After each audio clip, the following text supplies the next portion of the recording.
우리 예배 나오신 성도님들 환영하고 축복합니다. 담임 목사님께서 금요 성령 집회 때 인사한 게 있는데요. 그 인사가 저의 추억을 떠올리게 했습니다. 제가 누님이 위로 두 분이 계십니다. 근데 어렸을 때 누나라는 말을 잘 못해서 언니라고 많이 불렀던 경험이 있습니다. 우리 옆에 분과 인사했으면 좋겠습니다. 언니 좋아. 아, 다시 한번 하겠습니다. 제가 그 감을 잘 못 살린 것 같아요. 다시 한번 하겠습니다. 언니 좋아. 네. 우리 성도 여러분들은 혹시 꿀과 설탕이 담긴 첨가된 꿀을 구별할 수 있습니까? 어, 꿀과 설탕이 첨가된 꿀은 겉보기에는 똑같습니다. 색도 비슷하고 점도도 비슷하고 또 달기까지도 합니다. 그래서 예전에 어떤 사람이 이 둘을 구별하는 방법을 소개하였습니다. 뭔지 아십니까? 시간이 지나면 안다는 것입니다. 설탕이 첨가된 꿀은 금방 상한다고 합니다. 그러나 천연꿀은 수천 년이 지나도 썩지 않는다고 합니다. 실제로 이집트 피라미드에서 발견된 수천 년 된 꿀이 아직도 먹을 수 있을 정도로 보존되어 있다고 합니다. 처음에는 똑같이 보여도 진짜와 가짜는 시간이 지나면 반드시 드러나게 됩니다. 복음도 마찬가지입니다. 진짜 복음은 꿀처럼 생명을 살리고 사람을 바꾸고 끝까지 남습니다. 그러나 가짜 복음은 처음엔 달콤하지만 결국 사람을 지치게 하고 영혼을 병들게 합니다. 오늘 읽었던 갈라디아 배경을 잠시 설명해 드리겠습니다. 지리적으로는 로마 제국의 지배하에 있는 도시입니다. 오늘날 터키 중부 내륙 지방입니다. 사도행전 13장에서 14장 28절까지 내용이 있습니다. 거기에는 비시디아, 안디옥, 더베, 루스드라, 이고디온 등의 지역이 갈라디아 지방입니다. 인구 구성으로는 크게 세 부분이 있습니다. 갈라디아인으로 톡착민입니다. 또 로마 시민, 주로 군인에 해당합니다. 그리고 디아스포라 유대인들이 있습니다. 지금 이 편지는 예루살렘 회의가 열리기 전 바울이 1차 전도 여행을 마치고 돌아온 후에 교회의 소문을 듣고 쓴 바울의 최초 편지입니다. 편지의 수신자는 2절에 나와 있듯이 함께 있는 모든 형제와 더불어 갈라디아 여러 교회들에게라고 말하고 있습니다. 바울이 갈라디아 교인들에게 어떤 편지의 내용을 전했는지 함께 살펴보도록 하겠습니다. 6절 말씀입니다. 제가 읽겠습니다.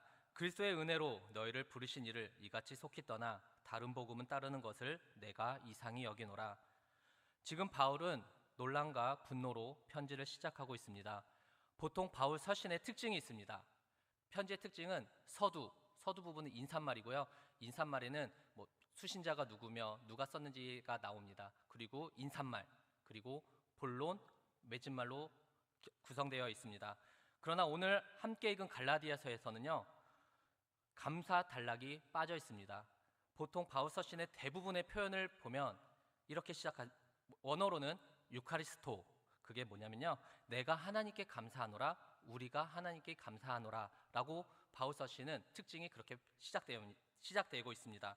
그러나 오늘 본문에서는 이상하게 여기노라 라는 표현으로 헬라어로는 따우마조라고 사용하고 있습니다. 한글로 읽을 때는 그냥 가벼운 느낌으로 받아들여졌습니다. 그냥 이상하게 여겨졌구나. 하지만 원어의 뜻을 보고 단순히 이상한 느낌이 아니라 도무지 이해할 수 없고 믿기 어렵고 경악과 당혹함을 드러낸 표현을 사용하고 있는 것입니다. 또한 영어 성경에서는 제가 영어 발음은 안 좋지만 에스토니시드라고 써서 바울의 분노, 슬픔, 실망, 충격이 녹여져 있는 격정적 표현의 단어를 사용하고 있습니다. 왜 이런 격정적 표현을 사용하고 있는 것일까요? 앞에 단어가 있습니다. 속히 떠나라는 표현이 있습니다. 이 뜻은 정치적, 군사적, 종교적으로 사용되는데 배신이나 이탈의 의미로 사용되어집니다. 그러니까 한글로 뉘앙스로는 심각한 느낌은 아니지만 지금 이 갈라디아 교인들은 너무나 빠르게 복음을 받아들인 즉시 또 빠르게 이탈하는 것을 바울은 격양된 말투로 질책하고 있는 것이었습니다. 그럼 무엇이 갈라디아 교인들을 변절하게 하는 이유가 무엇일까요? 그리고 바울이 왜 질책하고 있는지 알아보겠습니다. 아까도 처음에도 말씀드렸듯이 갈라디아 교회는 바울의 1차 선교 여행 당시에 복음을 들었던 곳입니다. 이방인들이 그리스도의 복음을 듣고 복음을 믿고 기뻐했던 곳입니다.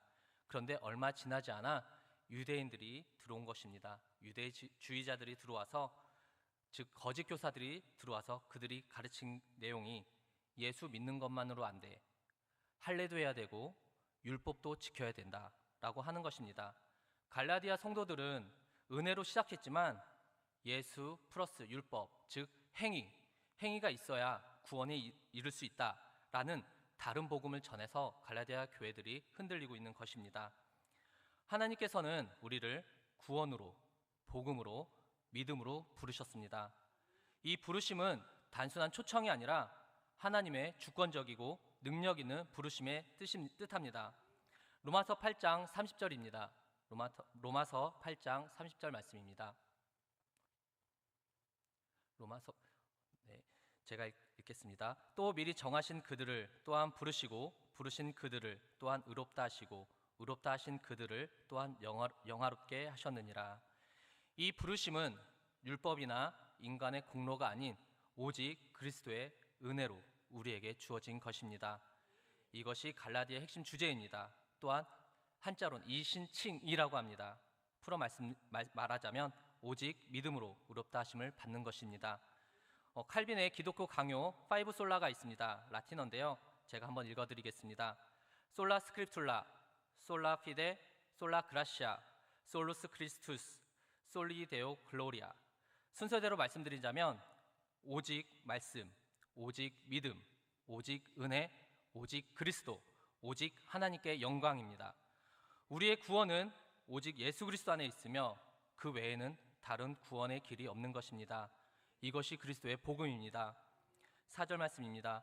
그리스도께서 하나님 곧 우리 아버지의 뜻을 따라 이 악한 세대에서 우리를 건지시려고 우리 죄를 대속하기 위하여 자기 몸을 주셨으니, 그리스도의 은혜란 예수 그리스도께서 십자가 사건을 통해 구속하여 주신 은혜입니다.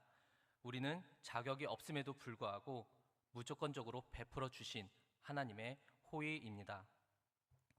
복음은 그리스도의 은혜이고 그 은혜를 통해 하나님께서 우리를 부르셨습니다. 이것이 갈라디아 교인들에게 바울이 전한 복음인 것입니다. 그러나 문제는 그 복음을 들은 갈라디아 성도들이 너무 쉽게 그리고 너무 빨리 그 복음에서 벗어나고 있다는 사실입니다. 그렇다면 왜 이들은 그렇게도 빠르게 다른 복음을 받아들이게 되었을까요? 그 말씀 7절에 있습니다. 7절, 다른 복음은 없나니 다만 어떤 사람들이 너희를 요란하게 하여 그리스도의 복음을 변하려 함이라. 바울은 분명하게 말하고 있습니다. 다른 복음은 없다. 헬라어 표현에는 확실하고 단호하게 표현하고 있습니다. 다른 것은 존재하지 않는다. 즉 예수 그리스도의 복음 밖에는 이 세상에 다른 복음은 존재하지 않는다는 것입니다. 갈라디아 교회에 침투한 복음은 유대주의자들의 가르침입니다. 즉 예수 플러스 할례, 예수 플러스 율법 준수가 구원의 조건으로 전하고 있는 것입니다. 예수님만으로는 불완전하다. 그리고 구원을 위해서는 너희는 할례를 받아야 되고, 그리고 모세 율법도 지켜야 한다. 그리고 그래야 하나님께 인정받는다. 그리고 바울은 진짜 사도가 아니다라는 거짓 메시지로 갈라디아 교인들을 선동하고 있는 것입니다. 사실 얼핏 들으면 복음은 보완하려 하는 것 같지만 실제로는 복음을 해하고 있는 것입니다. 또한 어떤 사람들이 너희를 교란하여 라고 말하고 있습니다. 원어의 뜻은 혼란시키다, 어지럽히다입니다. 단순한 방해가 아니라 그 내면을 뒤흔들고 혼란스럽게 하며 마음의 평안을 깨트리는 행동을 의미하고 있습니다. 그러니까 거짓 교사들이 들어와서 거짓 교리로 성도들의 마음을 뒤흔들고 불안하게 만들며 참된 자유를 흔들고 있는 것입니다. 또한 변하려 하다는 단순한 변경이 아니다. 왜곡, 뒤바꿈, 뒤집어 엎는 의미를 가지고 있습니다. 똑같이 복음의 방향을 완전히 바꾸어 버리는 시도인 것입니다. 최근에 한 유튜브를 보면요, 요즘 유튜브에 많은 설교들이 오고 많은 성령을 충만한 모습들을 많이 보게 되는데요. 그것을 좀 가려봐야 할 부분이 있는데, 한 젊은 전도사가 나와서 막 손을 뻗으면 막 사람이 뒤집어지고 막 그런 역사를 보는 장면들이 있었는데요. 결론적으로 말하자면 그것은 다 신사도 운동에 표현됩니다. 성경 외에 다른 새로운 계시를 인정하며 성경의 원리를 훼손하는 것입니다. 그리고 그들은 복음보다는, 예수 그리스도보다는 자기의 체험과 영적인 권세를 강조하여 이것이 구원이 있다, 이것이만이 구원이다라는 구원의 확신의 은혜가 아닌 체험과 능력에 따라 좌우된다고 가르치고 있는 것입니다. 그들은 예수님 플러스 사도 권세, 그리고 예수님 플러스 영적 체험, 또한 예수님 플러스 직통 계시 등을 강조하면서 복음의 중심을 바꾸는 위험성을 가지고 있습니다. 우리 8절 9절 말씀을 우리 다 같이 한번 읽겠습니다. 그러나 우리나 혹은 하늘로부터 온 천사라도 우리가 너에게 전한 복음 외에 다른 복음을 전하면 저주를 받을지어다. 우리가 전에 말하였거니와 내가 지금 다시 말하노니 만일 누구든지 너희가 받은 것 외에 다른 복음을 전하면 저주를 받을지어다. 두 번씩이나 반복되는 말씀이 있습니다. 다른 복음을 전하면 저주 받을지어다. 여기서 저주는 헬라어로 아나테마라고 합니다. 하나님의 심판 아래 놓인 상태를 뜻하고 있습니다. 구약의 의미를 바울이 따온 건데요. 구약에서는 히브리어로 헤렘이라고 합니다. 온전히 바치되라는 의미로 사용됩니다. 예로 들면 아간의 사건이 그 대표적인 의미입니다. 하나님께서 명하신 물건을 훔친 아간으로 인해 이스라엘 전체가 저주 아래 놓였습니다. 그 결과가 전쟁에서 아이성에서의 패배입니다. 헤렘은 온전히 바쳐서 제거할 것들입니다. 죄에 대한 하나님의 철저한 진노의 의미를 가지고 있습니다. 바울은 그 의미를 가져와서 오늘 거짓 교사들이 전한 다른 복음이 헤렘 대상으로 전적으로 제거되어야 될 것이라고 말하고 있습니다. 또한 고린도전서 16장 22절입니다. 만일 누구든지 주를 사랑하지 아니하면 저주를 받을지어다. 우리 주여 어서 오시옵소서. 여기서도 같은 단어를 사용하고 있습니다. 갈라디아에서는 다른 복음을 전하는 자들에게, 고린도 전서에서는 예수님을 사랑하지 않는 자들 향해 동일하게 아나테마라는 언어를 사용하고 있습니다. 칼빈은 여기에 대해서 매우 강한 어조로 말하고 있습니다. 복음이 변질되는 것은 단지 몇 단어가 바뀌는 문제가 아니라 구원의 문이 닫히는 일이다. 복음을 무너뜨리는 자는 단순한 오류를 범하는 것이 아니라 사람들의 영혼을 파멸로 이끄는 자이다. 복음은 하나님의 말씀 그 자체이며 조금만 건드려도 전혀 다른 것이 되어집니다. 오늘날도 많은 사람들이 복음을 바꿉니다. 예수 믿고 복받자라는 번영복음, 또한 열심히 기도하면 하나님이 무조건 들어주신다는 행위 중심의 복음, 또한 예수님 믿고 착하게 살면 구원받는다는 도덕주의 복음. 겉으론 좋아 보이지만 이 복음들에는 십자가의 은혜가 없습니다. 그리스도의 공로를 지우고 인간의 무엇인가의 복음으로 채우고 있습니다. 바울은 여기에 대해서 단호하게 말하고 있는 것입니다. 복음은 하나며 그거 외에 다른 복음은 없다라고 말하고 있는 것입니다. 사실 저도 20대 시절에 잘못된 신앙관이 있었습니다. 복음을 들고 신앙생활을 한다고 했지만 저에겐 보상이라는 특이한 그 인식이 심어져 있었습니다. 그러니까 하나님께 자꾸 구하고 또 뭐 해주세요, 뭐 주세요. 그러자 응답이 없으면 거기다가 또 무슨 문제라도 동시에 터지면 하나님은 날 사랑하지 않아. 하나님은 자꾸 내가 뭘 잘하려고 하면 날 사랑하지 않고 내가 뭔가 더 열심히 해야 하나님 날 사랑해 라고 하는 기복신앙적인 세계관이 있었습니다. 그런데 제가 결혼하고 아이를 낳고 키우는데요, 그때 하나님의 마음을 조금 알겠더라고요. 그냥 아이들이 건강하게나 그 자체만으로 사랑스럽습니다. 뭘 애교를 떠고 이래도 기쁘지만 그냥 존재만으로도 너무 기쁘다는, 사랑스럽다는 것을 느끼게 되었습니다.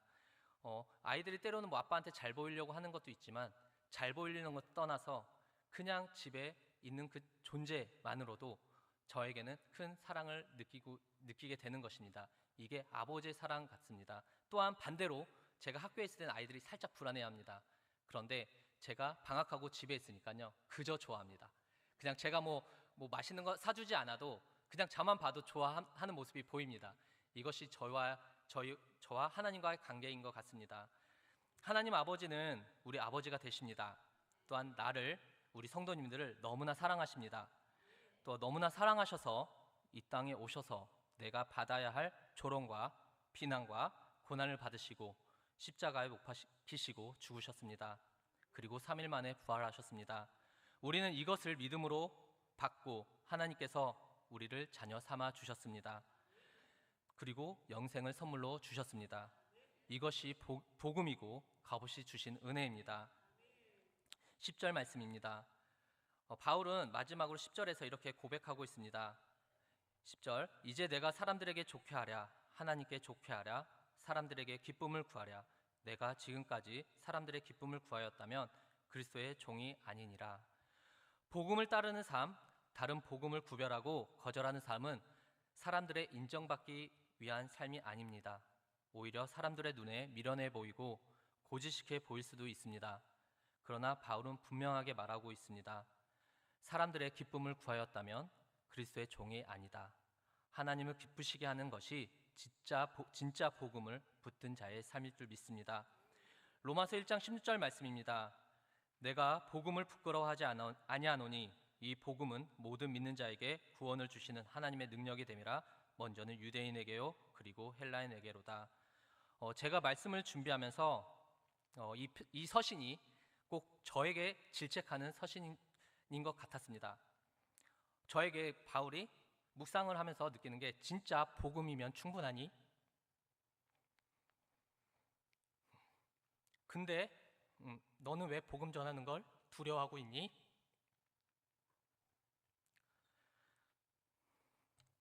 너가 복음을 정말 부끄러워하지 않고 자랑스럽게 여기고 있니?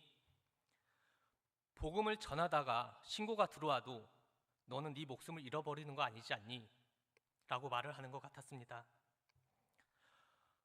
사랑하는 성도 여러분, 복음을 단순히 예수 믿고 구원받는다는 정도로만 아는 것이 아니라 내 삶의 기준, 선택의 중심, 고난 속의 위로, 기쁨의 근원으로 붙으시길 바랍니다. 복음은 하나입니다. 예수 그리스도의 십자가와 부활입니다. 그 은혜로 우리를 구원하신 하나님의 전적인 사랑이 복음인 것입니다. 이 복음을 붙들면 우리는 사람의 눈치가 아니라 하나님의 시선을 의식하며 살아갈 수 있습니다.